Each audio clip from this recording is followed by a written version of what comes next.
Hello and welcome to Lantern Lane Stories. Tonight's story is The Cats Who Guard Recoleta's City of Tombs.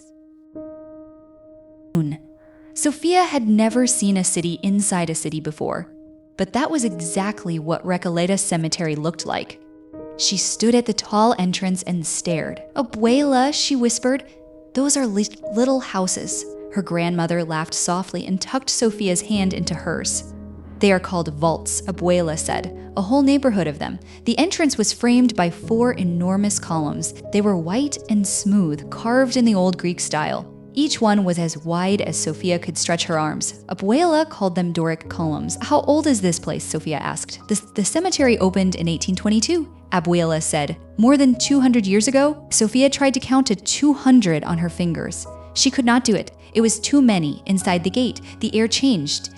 It grew cooler, it smelled of old stone and something sweet, white roses in a metal vase near the entrance. A single bee circled the roses. Unhurried, the paths were narrow, barely wide enough for 2 people side by side. On both sides, the vaults rose tall. Some had carved angels above their doors, some had glass panels, and through one Sofia could see a small carved table inside and real flowers on it, fresh and yellow. "Someone brought those today," Sofia said. "Someone comes every week," Abuela said. Then Sofia stopped on top of a low marble ledge. A cat was sitting perfectly still. His fur was the color of orange peels. One front paw was entirely white, like a small glove someone had slipped onto his foot. He was watching Sofia the way cats do, with complete patience, as if he had all the time in the world, which, in this place, perhaps he did. "How many cats live here?" Sofia asked. "Nobody knows the exact number," Abuela said. "But they have always been here for longer than your grandmother's grandmother can remember." The orange cat climbed down from the ledge. He stretched his front paws out long, arching his back high. Then he walked ahead of them down the narrow lane. Sofia followed. The vaults were all different. Some were wide and square with stone angels watching from the corners. Some were tall and pointed like little church towers. One had an iron gate with roses curling through the bars, each rose carved from solid metal. "How many vaults are there?" Sofia asked. 4,691, Abuela said. Sofia tried to count the ones she could see. She made it to 12 before the path curved away. 94 of them are official national monuments, Abuela continued. The Argentine government protects them by law. One vault had a small oval photograph set into the stone. It showed a man with a careful mustache and calm eyes. Another had a carved ship above the door. "A ship?" Sofia said. "On a vault?" "That man helped found the Argentine Navy," Abuela said. "This neighborhood remembers what people gave their country." The orange cat turned left at a corner, and Sofia turned with him. The path opened into a small courtyard. On one side stood an old white church. Its bell tower was narrow and tall, topped with a blue tiled dome that gleamed bright in the afternoon sun. "What is that?" Sofia asked. "Our Lady of the Pillar," Abuela said. "A very old church built in 1732. "That is older than the cemetery." "Yes, monks built it first." Abuela's voice dropped soft as if the stones might be listening. "They were called the Recollects, Franciscan monks who came here when Buenos Aires was still very small. They made a garden with their convent and their church when they were gone." In 1822, the governor turned their garden into the city's very first public cemetery. "Is that why the neighborhood is called Recoleta?" Sofia asked. "Yes," Abuela said. "From Los Recoletos, the monks, even though they left 200 years ago, their name stayed over the whole neighborhood."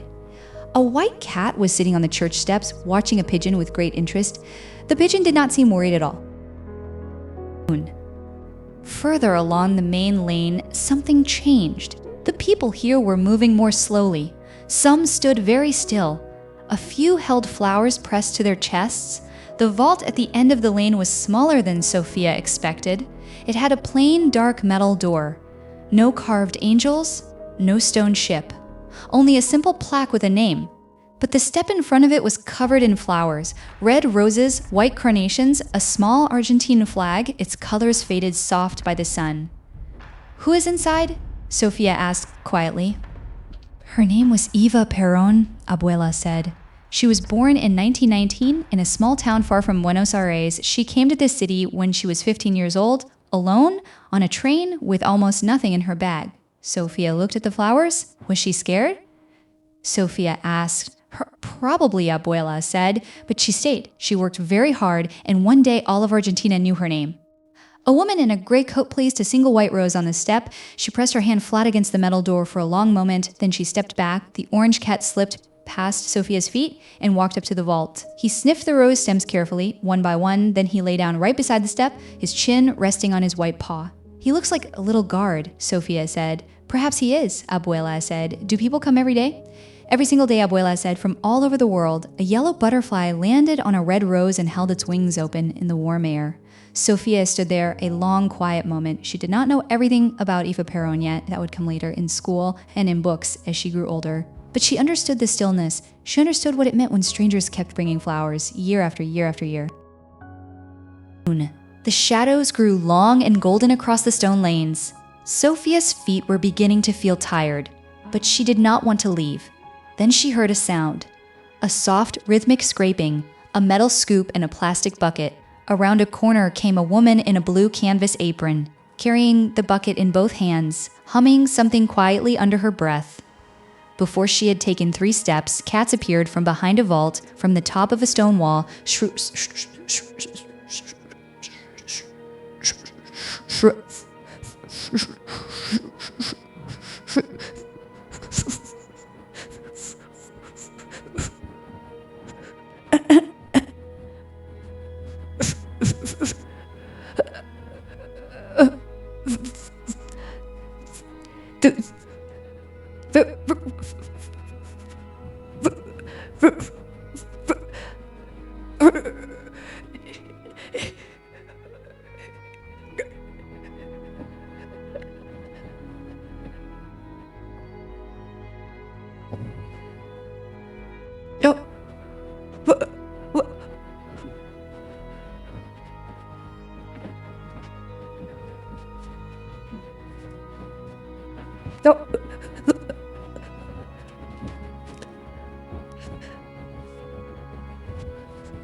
Always going on adventures.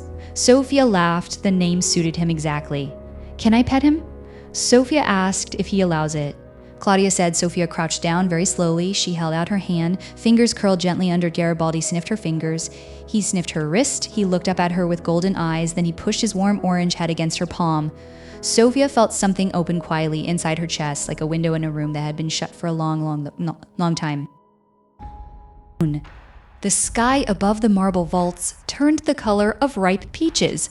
Claudia packed up her bucket and said goodnight. The cats drifted away one by one, finding their evening places on cool stone steps. Garibaldi walked to the top of a low vault and sat down. He watched Sofia from there, golden eyes steady in the fading light. Can I come back tomorrow? Sofia asked. The cemetery opens every morning, Abuela said, and Garibaldi will be here at the tall Doric columns. Sofia stopped and looked back one last time. The lanes were very quiet now. The stone vaults glowed soft gold in the last light. A striped cat was washing its face beside a marble angel. Another was already asleep on a low step, curled as round and still as a stone. Abuela, Sofia said softly, the cats' families have been here longer than anyone I know, longer than most things in this city. Abuela agreed. They carry an old story in them. Sofia thought about everything she had seen today, 4,691 vaults all above the ground. Franciscan monks building their garden here in the 1700s, a French engineer drawing careful lanes in 1822, Eva Perón's flowers arriving fresh every single morning, Claudia with her blue apron and 11 years of evening bowls, and one orange cat named Garibaldi watching from a marble ledge. As the last visitors walked home that night, Sofia drew Garibaldi in her small sketchbook. One paw white, eyes golden on the page. Under the drawing, she wrote in her careful letters, "He was here before my grandmother was born. He will be here when I come back." And so Buenos Aires also slowly fell asleep. Good night.